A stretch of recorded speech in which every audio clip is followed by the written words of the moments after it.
In today's video, I want to talk about the term concentration and how it should be understood, in my opinion, in the context of meditation. Concentration is often mentioned as one of the key aspects to develop through the meditation practice. But even though that's a very important aspect, I think it's even more important that you start out with the right understanding of what concentration means. And also know that the term concentration, as it's usually used in translations of Buddhist texts that are referring to this concept of collecting the mind around one object, is rather problematic, because in our understanding the term concentration means something that you enforce, something that requires a certain type of effort, maybe is even uncomfortable, because we have all heard this: concentrate yourself, concentrate on the task in front of you. You hear that many times in school, and you learn that, like, okay, concentration is something that you have to do, that you have to force yourself to do on a task. But in meditation, the right kind of concentration is something that develops gradually and is not something that you hold onto tightly. So it's more of a letting go. Think of concentration as letting go of all distractions rather than forcing yourself to stay with the object.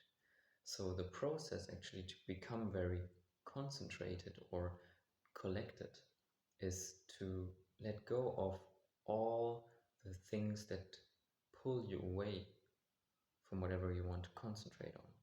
So the right way to go about this is to say, I recognize any distraction, I let go of it, whatever the content is. Usually when you sit in quiet meditation, it's a thought, it's a story, you have become lost in some other thing besides what you wanted to focus on, and you let go of that story. You're not pushing it away, but you just tell yourself, oh, that's not what it's important right now, it's not what I want to do. You let go. But then also it's important to feel into the body, to say, oh, this has come about not by itself, but with a certain kind of tension. There's some tension somewhere in the body, and I want to let go of that tension as well. And if you don't feel any tension, any tightness in your body, in your muscles, then usually it's a tightness in the head. It's something that you can feel while you're holding on to that idea. It's not just as open, as wide, as calm, and intentionally relax that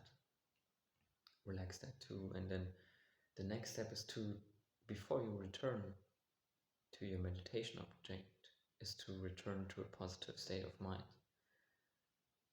This is very important. You don't want to bring whatever mental state this story, this thought has caused. You don't want to bring that back with you to the meditation object. So you let go, you relax, but then you also re-smile. You tell your mind to become positive again. This can just be a very slight, gentle smile. It doesn't have to be intense. Just raising the uh, the edges of your lips slightly, so that you are in a positive mood, and you can also feel that in your body, throughout your body, this positive state. And then you can come back and reconcentrate on the object. You re-establish connection to the breath, to metta, or whatever object you chose for that session. And then whenever you become distracted again and the mind recognizes it, you repeat those steps. Those are also called 6 R's. So it's recognize, release, relax, re-smile, refocus, and repeat.